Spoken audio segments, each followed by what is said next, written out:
Hello guys, ഇന്നൊരു നമുക്ക് breakfast ഒരു സ്പെഷ്യൽ ഒന്ന് മാറ്റി പിടിച്ചാലോ. നമുക്കിന്നൊരു പൊങ്കൽ ഉണ്ടാക്കി നോക്കാം. അതിനായിട്ട് ഞാനിവിടെ എടുത്തേക്കുന്നത് 3/4 കപ്പ് പച്ചരിയും അതുപോലെ തന്നെ 1/4 കപ്പ് ചെറുപയർ തൊലി കളഞ്ഞത് സ്പ്ലിറ്റ് ആയിട്ടുള്ളത് എടുത്തേക്കുന്നത്.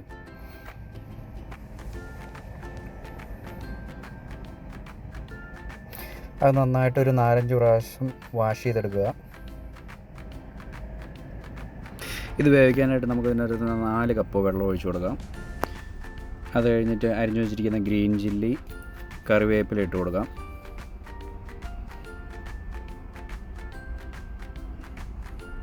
അത് കഴിഞ്ഞിട്ട് അതിനകത്തോട്ട് ഇച്ചിരി ടർമറിക്ക്, മഞ്ഞൾപ്പൊടി, കുരുമുളക്,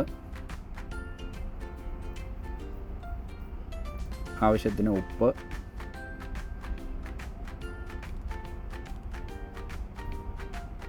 നിങ്ങളുടെ പട്ട, ഗ്രാമ്പു, ഏലക്ക, ബേ ലീഫ് ഇതെല്ലാം കൂടെ ചേർത്ത് അടച്ച് വെച്ച് ഒരു 5 വിസിലാവുന്നവരെ വേവിച്ചെടുക്കാം. നമ്മുടെ പൊങ്കൽ ഏകദേശം റെഡി ആയിക്കൊണ്ടിരിക്കുകയാണ്. ഒരു 5 വിസിൽ വന്ന ശേഷം അതൊരു കുറച്ച് നേരത്തെ ഒന്ന് റെസ്റ്റ് ചെയ്തിട്ട് നമുക്ക് പതുക്കെ ഒന്ന് തുറന്നെടുക്കാം. നമ്മുടെ പൊങ്കൽ ഓൾമോസ്റ്റ് നല്ല പരുവത്തിന് വന്നിട്ടുണ്ട്.